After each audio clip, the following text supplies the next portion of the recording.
Hey, it's Bobby Bones with some exciting news. Open booking is here for the Top Shelf Country Cruise, setting sail February 2026 aboard the luxurious Celebrity Reflection. Spots are filling up fast, so book your stateroom today or sign up to become a lineup insider to receive the final lineup 48 hours prior to the public. Don't miss your chance to make February 2026 unforgettable. Visit TopShelfCountryCruise.com. That's TopShelfCountryCruise.com. What goals did you set for 2025? If better sleep is one, Symbiotica's magnesium L-threonate helps you wake up refreshed. For gut health, their glutathione supports digestion and reduces bloating. Symbiotica is one of the most transparent brands out there, never compromising on quality or sourcing.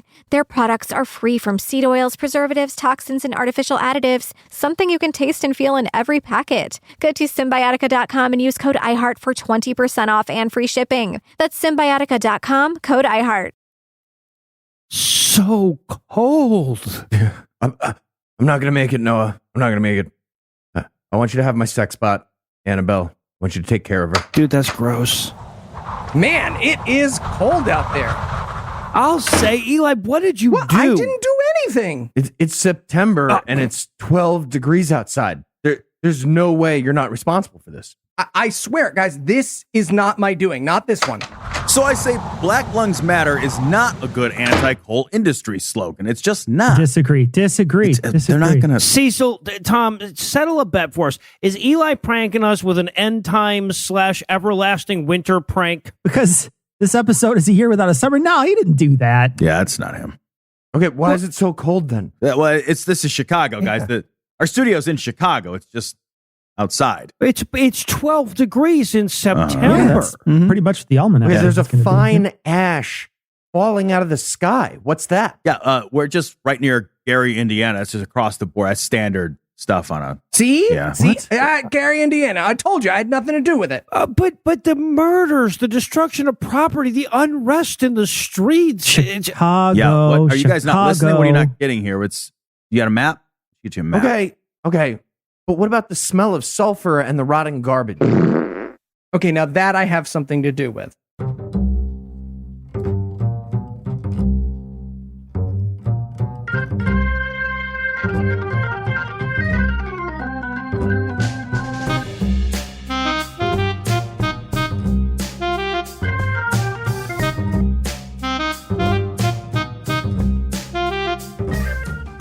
Hello and welcome to Citation Needed, a podcast where we choose a subject, read a single article about it on Wikipedia, and pretend we're experts.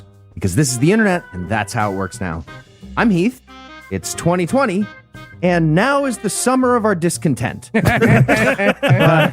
going to try to talk about a worse summer. And joining me is the usual panel of, well, actuallys. First up, two men whose summer dreams were ripped seams, Cecil and Noah. Whoever thought eating at a restaurant would be a thing on your bucket list, huh? Yeah. That's weird. Ripped it. Dude, they've had fucking pirates riding down them with daggers and shit at this point. And also joining me, two men who need SPF volcano cloud to avoid melanoma, Tom and Eli. Okay, it's going to be cancer no matter what. May as well die drunk, angry, and lobster red like my Irish ancestors. Yeah. It seems like Tom's giving advice there, but he's just reading the thing my life insurance sent me. So, yeah, it actually works out fine. All right, let's get right into it. Noah, what person, place, thing, concept, phenomenon, or event are we going to be talking about today? Today, we're going to be talking about the year without a summer. All right. And why'd you choose an entire year as the subject? Well, okay, so two reasons, Heath. First of all, it's one of the few topics that's going to allow me to weave in my interests in geology, meteorology, and geopolitical history. And secondly, I'm the only one. if I get Tom's blood pressure high enough, we only have to split the Patreon 4 ways. I'm not the only one anymore. I swear to God, no, if I even accidentally learn something, I'm coming to wherever you live. And just... Okay. You won't. So, Noah, what was the year without a summer? Yes. Okay. So the year is 1816, which has been dubbed the year without a summer, and is also known as the poverty year and 1,800 and froze to death. And while a drop in global temperatures of 0.72 to 1.26 degrees Fahrenheit might not sound like much if you weren't paying attention to Captain Planet, it was enough to freeze New England in August, trigger worldwide famine, and indirectly lead to Mormonism. Ew. Wait, so like Joseph Smith was standing around and he was like, it's chilly. You guys want to hear about the new gold Bible I found that you can't see? I want to marry 8 children. Because it's cold. It's cold. And I want to see the gold thing, I guess. Slightly more indirect than that. Now, there's no one single cause of this climatic anomaly, but there's definitely a predominant cause, and that would be the 1815 eruption of Mount Tambora in Indonesia. This is the most powerful volcanic eruption in recorded history. And since volcanic eruptions leave geological signatures that last for pretty much ever, you can go way before recorded history. This was like very likely the most powerful eruption in the history of the human species. I don't know. One time I couldn't jerk off for a week because my cousin was visiting, right? Okay, yeah. So no, I knew those were coming. Okay. You just play through. Now, Cousin, whatever. They get it. Now, I doubt I can really give anybody a sense of the scale of this thing because I can't really get a sense of it myself. There's a system volcanologists use to rank eruptions called the Volcanic Explosivity Index, probably the coolest index name in the universe. And it's an exponential scale based on the bulk ejecta volume. Because I guess volcano scientists know the ejaculation jokes are inevitable. They ultimately just decided to lean into them. No, leaning in, that's a terrible idea. It gets all in your beard. You got to. Yeah. No. Well, that's if bad. that's not what you want, it's a terrible idea. Todd. So, on this scale, otherwise it's going to get everywhere. Just at least that way you know where it's If you going. lean out, you're doing more cleanup. That's true. It's like a big catcher's mitt. The bigger Exactly. your beard, you know? Exactly.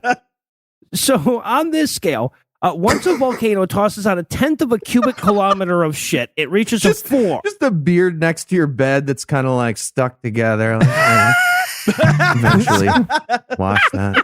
Really sad treble. Yeah. There's one garden gnome trying to pull a fucking comb through it. Stickiest dust bunnies ever, just blowing All around. right. All right. So, on this Cumbleweeds. scale, Nice. all right. So on this scale, once a volcano tosses out 1/10 of a cubic kilometer of shit, it's a 4 on the scale. And because 4 is boring and volcanoes are awesome, that's also classified as a cataclysmic eruption. That's the scale of that unpronounceable Icelandic volcano that grounded air travel for a week back in 2010. Now, if it spills out a full cubic kilometer, that graduates it to level 5, or paroxysmic eruption. That would be like a Mount St. Helens. At 10 cubic kilometers, you scale up to a 6, or colossal eruption. That would be a Krakatoa or a Pinatubo back in 91.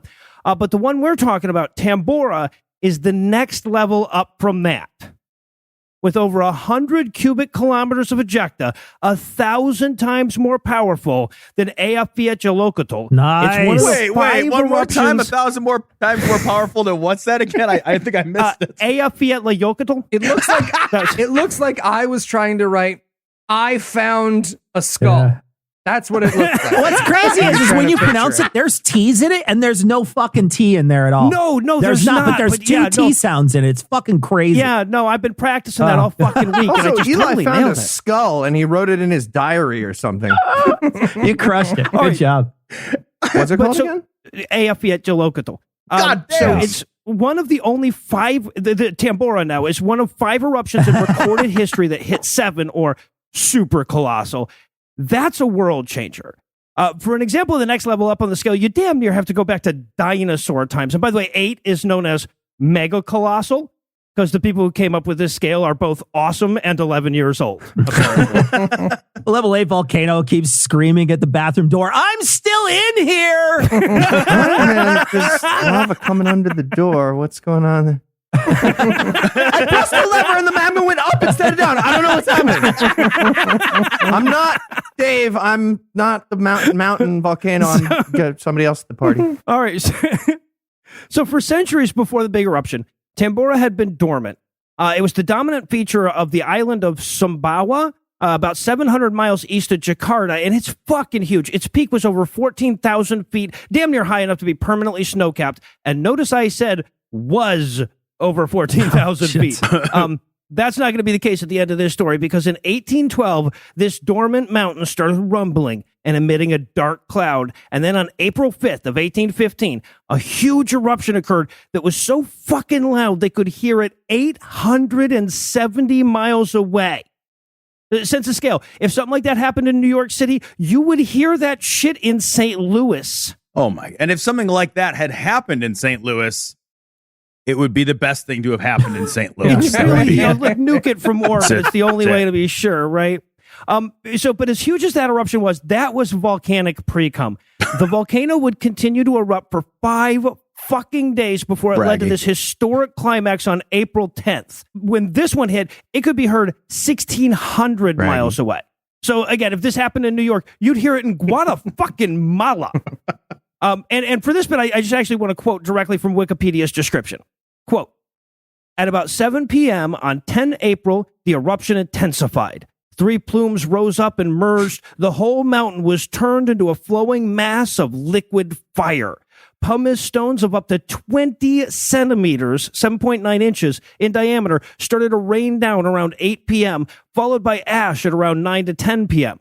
Pyroclastic flows cascaded down the mountain to the sea on all sides of the peninsula, wiping out the village of Tambora. Loud explosions were heard until the next evening, 11 April. The ash veil spread as far as West Java and South Sulawesi. That's like 500 miles away. Jesus. A nitrous odor was noticeable in Batavia. That's almost 800 miles away. And heavy tephra-tinged rain fell. That is, rain filled with little rocks and shit. Holy fuck. Yeah. Finally receding between 11 and 17th April. And Just those 3 umpires in the Norman Rockwell painting holding out their hands to decide on a rain delay. All right, well, Dave's under a boulder. I don't know. That feels like to call it. So in all, an estimated 10 billion tons of rock was ejected. After the eruption, that 14,100-foot mountain was down to about 9,800 feet. God damn, lost a third of its size after eruption. Mountain then just rolls over and takes a nap. All right. I'm done. Well, actually, Does anybody have a beard? So, well, now that was the problem, now wasn't it? Because much of that remaining third was being tossed into the stratosphere. The eruption column stretched 141,000 feet in the air, and while most of that would come down in a rain of ash over the next few weeks, many of the finer ash particles would remain in the stratosphere for years. Beard would have saved the fucking day. And sure, that would lead to a significant drop in global temperatures that would touch off worldwide famine and kill untold numbers of people. But it also made the sunsets look awesome for months. Okay, Mr. Brightside, give me one for 2020. I just want one. At least nobody went to the top of the volcano and sucked in a bunch of ash to pone the lids. Okay. We don't know that. So, in the wake of the big April 10th explosion, everything on the island was killed, including all the vegetation. In fact, all the trees were blown off into the ocean. They end up congealing with ash and pumice and shit and forming these huge natural rafts, some of which were like 3 miles wide. God damn. And those floated around the ocean for months afterwards. They found them thousands of miles away. Gwyneth Paltrow's out there with a bandsaw and a goop price tag gun. Hey, you know what? This ejecta really does smell like my vagina. False advertising. All right, so now that was the biggest explosion, of course, but it wasn't the last one. Tambora kept erupting for another 5 days, and there were still flames and aftershocks from the eruption 4 years later. The influx of ash triggered a tsunami that hit nearby islands with 13 feet of bonus ocean, and the caldera left over is like 4 miles across. A tsunami should just be called bonus ocean. I think it's a better name. For listeners who aren't a dictionary, caldera means crater. crater. The volcano, the top of a volcano, is it? Yes. Volcano just slowly closes the door to the caldera, waves its hand in the air. Do not go in there. Just don't. Give it a minute. See, that's why I always use the downstairs caldera. That's just right, Right? Exactly. We use the caldera at a party, Dave. Seriously? At least light a match after you use it. What the fuck? All right, so estimates of the death toll from the eruption vary quite a bit, but it's in the range of 70 to 100,000 dead. Now, about 10% of them, that's like just getting buried in pyroclastic flow, Vesuvius style. But the majority of it came from the fact that pretty much all the vegetation for miles and miles around was covered in thick layers of ash, and crops were wiped out all over Indonesia. But whatever that death toll is, it would be dwarfed by the global catastrophe that eruption would touch off for the following year. All right. Yeah, absolutely. That is correct, Noah. White people were eventually affected by this. That's a really good point. But before we get to that important part, according to Noah, we're going to take a quick break for some apropos of nothing. Orders of magnitude more people. More. orders of magnitude whiter. That too.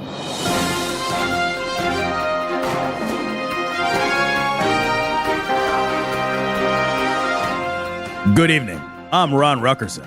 International volcano experts are raising quite the ruckus about the coming eruption of Tambora. But is it? Katie Rinkrank has the story.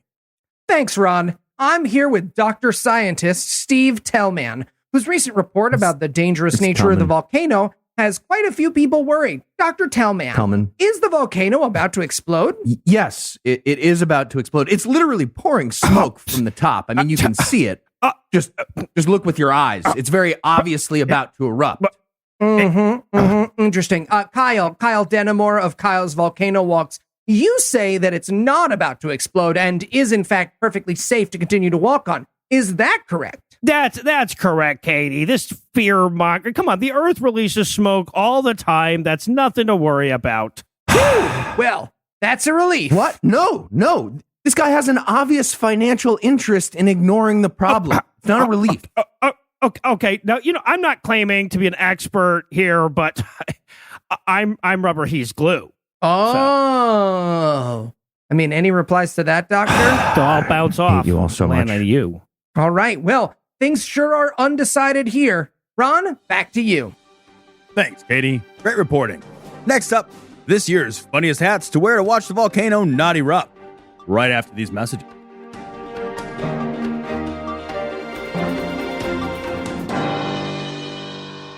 And we're back. When we left off, volcanoes are bad. What's next? Yep. Yeah. So, all right. Since the dawn of Christianity, every Christian follower has always believed they were living in the end times. Hell, according to the Sermon on the Mount, Jesus believed that. And that's because when you look around at the world, you're always going to see the kind of wars and suffering and plagues and strife and shit that are supposed to usher in the Christian apocalypse. But I would submit that nobody in the history of Christendom had better reason to believe it than the motherfuckers alive in 1816. Really? 1816 was really rough? I feel like we could give those motherfuckers a run for their money. I'm just saying. 2020. Summer of our discontent, motherfuckers. No. Yeah, this is not a contest I want to be winning, but we are past the participation trophy phase at the very least. There's no mass die-offs at all yet. The people in 1816 are looking at you guys going, yeah, I got pansies. All right. So consider, first of all, that the Napoleonic Wars had ended so recently that people weren't 100% sure they weren't going to flare up again. Right? That was 12 years of on-again, off-again bloodshed on scales never before seen in human history. And then in early April of 1815, this volcano erupts half a world away, and the sky turns all red and Satan-y and shit. Over the next year and a half, Europe, North America, China, and India all descended a mass starvation, and the plagues and shit that come from the filthy, starving refugees traipsing from one end of the world to the other, looking for one spot that still has any fucking food left. Even for people well outside of the brimstone radius, this had to feel like all hell had been unleashed. Yeah, maybe. But to be fair, this was 1815, so mass starvation, war, and plagues, that's like par for the course at this point, isn't it? No, yeah, but it was bad for 1815. The relativity. Yeah, bogeyed 1815, yeah. Right, exactly. So, now, like I said before, the Tambora eruption wasn't the sole cause of the year without a summer. there had actually been a series of huge volcanic eruptions all over that area in the years leading up to it. And this also happened during a period of unusually low solar activity called the Dalton minimum. So even the years leading up to this one were colder than normal. Hell, this was actually at the tail end of what's known as the Little Ice Age. So Tambora, 1816 would have been a really cold year. But tossing 24 cubic miles of rock and 30 million tons of sulfur into the atmosphere kicked those trends into overdrive. Middle-aged Jim Inhofe is on the house floor in 1815 with a snowball. I guess you guys aren't ready for that yet, but your kids are going to love it. They're going to love it. 1815 AOC just drops a giant igneous boulder on his head. Are we done? Good. What's that above your head, Jim? You don't know? Lava! He said it. He said, I don't know. So the most obvious way this fucks up humanity is the loss of solar radiation, right? Like, all this shit in the air means less sunlight's making it through the atmosphere to the surface to warm shit up. And that means lower temperatures and less photosynthesis. But that's just one way that the agriculture was fucked. Rain in the wake of this shit was more acidic, so that took out a ton of local vegetation. And then in the spring and summer of 1815, farmers in New England reported a persistent dry fog that didn't dissipate with the rain. This is what's known as a stratospheric sulfate aerosol veil. And needless to say, sulfur veils are also bad for crops. Jesus. We now interrupt this program for a message from the Trump administration EPA about delicious fracking water. Fracking water. Low in calories. Cecil, the problem is too much volcanic regulation. That's the problem. Exactly. It erupted more often. Now, this shit is bad, but not catastrophic yet, right? Crop yields were way low that year, but not starvation level low. But this is 1815. This is a year with the summer, albeit a weirdly colored and unusually cool one. But it did mean that there wasn't a hell of a lot of grain surplus to bring into the following year, which was going to be considerably worse. Yeah, and you have to deal with all those smug ants just rubbing it in everybody's faces. I hate that story because I can never get behind the ants. I'm always like, fuck those assholes. Those ants. They're like holding vibranium. Assholes. Right? Yeah, exactly. Okay, so just mad because you can't make music. I'm saying Chadwick Boseman was the bad guy. Like, that was just, that's what happened. Maybe not now. Maybe Black Panther, not Chadwick Boseman. All right, so the thing to keep in mind here is that atmospheric changes take a long time to have an effect generally, right? Like, people often forget how much heat is absorbed and held by the surface of the Earth. Both the dirt and the oceans. That's why meteorological seasons and astronomical seasons don't generally line up. That's why hurricane season lasts into November. The air temperature has to change for quite a while before it starts to really cool off the surface. By 1816, the obstructed atmosphere had taken full effect. But we could probably wait and see with climate change. I mean, Noah could have done his essay about the year things spontaneously got better, right? He just didn't do that one. He could have. Yeah, 2021, the year where like shit was normal. All right. So in addition to the lower temperatures, the eruption also brought heavier rain than usual since there was always plenty of shit to form raindrops out of in the atmosphere. So even where it wasn't too cold for crops to grow, they often got washed out. In Europe, the growing season started late, ended early, had to contend with huge storms and the flooding of all of Europe's major rivers. Snow fell late into the summer as far south as Hungary and northern Italy, and a lot of that snow was tinted brown, red, blue, and yellow, with all the volcanic ash still shuffling around in the atmosphere. Some little kid is like, it's raining snow cones. I'm going to be on a Citation Needed episode. Quick, rub it all over yourself. Yeah, right. Yeah, exactly. Now, there were also crazy localized events that stem from this shit, too. Like in Western Switzerland, there was during the winter of 18 and 16 and 17, it was so fucking cold that a natural ice dam formed that started filling up with a huge lake.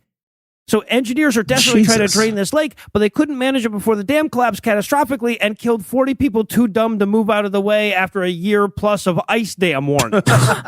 They're just standing there watching the water rushing down with masks under their chin. Sure. One family got out and they moved to Centralia, Pennsylvania. Yeah, right. What? All right, so Asia got hit in a couple of ways. Obviously, that's where the fucking volcano was, so they got that hit. They also got abnormally low temperatures in the coming year to fuck with their agriculture. Snow was reported as far south as Taiwan, which is usually tropical. But the climatic effects of the volcano also fucked up the 1816 monsoon season, which led to droughts in India and massive flooding in China. And the combination of flooding and famine left the population ripe for diseases like cholera as well. Man, you know your part of the world is fucked when missing monsoon season is a bad thing, right? That's not a... There's just somebody standing there like, man, I miss drowning. I never thought I'd say it, but yeah, there it is. I miss drowning. Huh. That was good. So the U.S. and Canada were fucked. Snow fell on June 6th in Albany, New York. Cape May, New Jersey reported overnight frost 5 days in a row in late June. Jesus. They were reporting frost as far south as Virginia in late August. and it wasn't just that it was unusually cold. The temperature was also swinging like a pendulum. So, like, just when it seemed like this shit was finally going to return to normal, temperatures would drop 20 degrees, your crops would freeze, you'd have to, like, replant everything the next day. In many parts of the country, the entire growing season was reduced to fewer than 80 days. Every warm day, your neighbor Dave yells over to your yard, "How about that global cooling, huh?" Right, Global cooling. You. Yeah, before galloping off on a horse with tin balls hanging off its tail and a no step on snack flag flying from its saddle. Just, all right. All right, and keep in mind that we're still a decade and a half from the first American railroad at this point, right? So, like, yes, they had plenty of warning that food shortages were on the horizon, especially in the North, but it's not like they could make up for it by just growing more shit in the Midwest. Right. First of all, there was no Midwest yet. In 1815, we only had 18 states. But more importantly, there was no way to transport large amounts of food over vast distances back then unless they were connected by navigable waterways. And with the winter ice taking so damn long to break up, even many of those were choked off for way more of the year than usual. Have we tried sending the COVID vaccine down navigable waterways? Sounds quicker. Can we do it down the navigable Science is water? really slacking on that. Good point. Yeah. No, I think Bill Gates is going for a holiday release. You know, like That just makes sense. PS5. Yeah, You're not going to make any money. Exactly. You don't do it for then. the fucking Fauci for the wants it marketing. for Hanukkah. So when harvest time finally came around in 1816, a lot of places lost between a third and 2/3 of their crops. In other places, everything was lost. A lot of the corn and grain was so stunted it wasn't even good for animal feed. Corn and grain prices skyrocketed. So it said on Wikipedia that oats that were selling for 12 cents a bushel in 1815 were selling for 92 cents a bushel in 1816. Just a giant line for those bushels. Okay, man, you're abusing the take a penny, leave a penny tray. This is crazy. In Canada, Quebec ran out of bread and milk altogether. There were reports of poor Nova Scotians boiling foraged herbs to stave off starvation. The effects of the Tambora eruption. The Quebecois just died, apparently. They didn't care. Yeah, no, they were like, I'm not fucking boiling herbs, motherfuckers. How would that stave off starvation? Like, it's just like, I'm so hungry. Maybe more tea will help. Like, what? All right, so Were the raw herbs not filling? You needed. That's weird. you gotta boil them. So the effects of the Tambora eruption would stick around for decades afterwards. In fact, this is one of the few areas where art history isn't just a complete waste of fucking time, because this was also the front end of the realism movement. So you can actually look at the paintings of the time and you can watch the sunset suddenly get way more red and then way less so over the next couple of decades. You can also watch as people get way more depressed in the years immediately following all this Yeah, famine. that's a bummer for sure. Right? There have been massive studies of the surviving artwork of the time that show that 1816 is a year that A, artists start using a lot more ochre, and B, themes got a lot more dismal. Who's walking through a museum? Yes, this is what's known as Stevenson's Downer period. Hey, great painting, Stevenson. By the way, I love the ochre. Good use of ochre. Must have taken a whole bunch of time. So, you want to forage for some fucking herbs now? And help us out? I boiled the herbs last week, asshole. I feel like the artwork of 2020 is just going to be still life paintings of sad, unshaven people in pajamas titled "Nowhere in the Damn House Left to Hide." Yeah, I think it's going to be mostly memes. All right, but that wasn't the only cultural change from the year without a summer. The Wikipedia page has this huge list of downstream consequences, and many of them have sort of a weird butterfly effect quality to them. But I think it's worth hitting a few of them. For example, 4 English aristocrats were on a Swiss holiday during that wet, cold, shitty summer of 1816, and instead of going outdoors and doing fun summery shit, they were stuck finding ways to keep themselves entertained indoors. And while I'm sure that led to some awesome fuck stuff, it also led to a horror story writing contest that gave us Frankenstein and inadvertently launched the entire science fiction genre. I mean, to be fair, Mary Shelley had other motivations too. Good evening, all. Thank you so much for accepting my invitation to spend these cold, cold months with me, Lord Byron, a man who has never let his hunchback or his clubfoot stop him from indulging his deepest, darkest wants and needs. So, I've invited 2 young couples and myself here in this castle, all by myself. Any ideas what we should do? Anyone got any way we should pass the time? What if we all go in our own rooms, just, individually, in our own rooms only, and we each read a novel? Oh, I suppose we could do that, Mary Shelley, but... Yeah, but no going in anyone else's room. Yeah, till the novels are done, all in our own rooms. Yeah, till the novels are done, right. Right, the novels have to be done first. Stop touching my arm. Okay.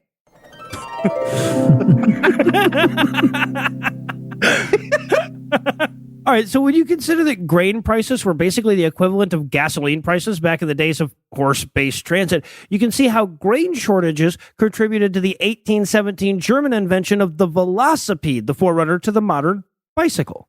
Guys, I am super excited to drive around in the first ever virus-powered car. The Nissan Merca. Yeah, wow. It's a great trade. We got a primitive bicycle out of it. That eventually gave us bike shorts and motorcyclists. So that's insult to injury. That's not not an upgrade. Thinking all the way through. So it was also a major contributor to Western migration in America. Disillusioned farmers streamed out of New England and migrated towards the promise of better harvests in the West. Vermont lost as many as 15,000 residents over that period, and I'm sure a lot of those people were just dead. But it's also worth noting that Indiana became a state in 1816, Illinois 2 years later. So their swelling populations were obviously coming from somewhere. Among the migrating families was the Smith family of Norwich, Vermont. They were too lazy to even make it to Indiana. They settled in Palmyra, New York, where their eldest son would later pretend to find golden plates that told of the time that Jesus came to America to redeem all those lost American Jews. So, without the eruption of Tambora, it really is. You just said it out loud. That's all you need. Just say it out. So, but that means that without the eruption of Tambora, Joseph Smith would have had to pretend he found him somewhere else. So that would have changed history, guys. And let me say, speaking as someone born in upstate New York, you really need that market for your first big break. Believe me. I was not able to find an estimate on the total death toll from the worldwide crop failures. And I can't even imagine how you'd begin to tabulate something like that, since it affected most of the Northern Hemisphere and not everybody was keeping notes back in 1815. But it's a lot of motherfuckers. All right. If you had to summarize what you've learned in one sentence, Noah, what would it be? Global warming might still give us a sweet literary genre or two before it kills us. Okay. Excellent. And are you ready for the quiz? That I am. Okay. Noah picked a very upsetting topic this week, probably to remind us of something. What lesson are you trying to impart, maybe, for 2021? A, there's an enormous super volcano under Yellowstone rumbling right now. There is. That's or that B, would be an 8, by the way. If that one goes off, that's a fucking 8 right there. Yeah, that's good. Is that going to be an 8 if it goes? Oh yeah. Yeah. It's gonna be like a 12 or something. Well, we won't be using numbers anymore. It won't tops out matter. at 8, but yeah. B, Yellowstone's Spinal not close Tap's to like us, it goes right? to 11, motherfucker. it doesn't even matter. That's an extinction level event. So It might make a 9 for that one. B, never forget to enjoy the sunset. Otherwise, all those wildfires are just wasting their time. True. Gender reveal C, wildfires. the power of great art is to document the misery of the human condition. Okay, obvious. Or True D, story. it could be worse, but only marginally. All right. Well, Yeah, no, there's a lot of good answers here, but B is never forget to enjoy the sunset. Otherwise, the wildfires are just wasting their time. And if ever anything encapsulated the year 2020, I think it's that sentence right there. So I'm going to go with B. You got it. You got it. All right, Noah. The butterfly effect of the year without summer has got me thinking. So, what's the bright side of COVID? A, everyone realizes how fucking useless the CDC is now. What? That's B, ridiculous. maybe someone wrote a good book in quarantine. Probably not. C, Tiger King really got the national time and attention it deserves. Sure did. Sure did. Or D, all the dead Trump supporters. Oh, okay. All right. Well, this is a comedy I know show. it. I know it. Okay. Well, we're doing a comedy show. There is nothing funny about people dying, even if they're Trump supporters, Citation needed. except the part where they're stopped being alive. And where applicable, the part where they suffer leading up to it. So I'm going to go with D. That's all correct. the dead Trump Withdrawn. supporters. Citation not needed. Okay. All right, no, I got one more for you. We talked a lot about noxious smelling geology today. Which mountain smells the worst? A, Shatterhorn. B, El Crapitan. C, Spray 2. D, Mount St. Helens. Or E, Ass Krakatoa. Oh, wow. Okay, so this was a hard essay to kind of like, word out to make enough length of it to like actually make it work. It was all worth it to get to E, Ash Krakatoa. That's so good. I'm going to go with E. I'm sorry, Spray 2. It was Spray 2. Spray number 2. Yeah. Oh man, I was sure, I spent so much time trying to do the math on Ask Krakatoa and how to work that into All right, well, I believe Cecil is the winner. He stumped Noah. Awesome. Well, let's get Tom to do next week's essay. Hard pass. No. All right. Well, for Noah, Cecil, and Eli, I guess. Maybe Tom. He seems to be boycotting his own essay. We'll find out. For all those people, however many it is, I'm Heath. Thank you for hanging out with us today. We'll be back next week, and by then, somebody's going to be an expert on something else. Between now and then, you can hear Tom and Cecil on Cognitive Dissonance, and you can hear Eli, Noah, and myself on God Awful Movies, The Scathing Atheist, Skeptocrat, and D&D Minus. And if you'd like to subsidize 1/5 of Eli's terrible family planning, you can make a per-episode donation at patreon.com/citationpod. If you'd like to get in touch with us, listen to past episodes, connect with us on social media, or take a look at the show notes, check out citationpod.com. Yeah, Eli, next time shoot it in your own beard. Way safer. Okay, everyone, let's see what we've all come up with, My novel is called The Very Sexy Man Who Had a Very Sexy Time with the Young Couples He Invited to His Castle. What about you, Mary? What's your novel called? Oh, mine? Mine is about a monster that's just, relentlessly chasing someone all over the place, and he's really gross looking, and everybody hates him. Mine too. That's Yeah, so is mine. Yeah. I got the same. Everyone wrote a novel about a terrible monster that everyone hates? Seems to be what that's happened. I did. Sure. All right. Yep. Sure. Chapter 1. I don't think your hump is gross at all, said Sherry Melly. Let me put my tongue on it. Okay. This message comes from Greenlight. Ready to start talking to your kids about financial literacy? Meet Greenlight, the debit card and money app that teaches kids and teens how to earn, save, spend wisely, and invest with your guardrails in place. With Greenlight, you can send money to kids quickly, set up chores, automate allowance, and keep an eye on your kids' spending with real-time notifications. Join millions of parents and kids building healthy financial habits together on Greenlight. Get started, risk-free, at greenlight.com/get started. That's GREENLIGHT.com/get started.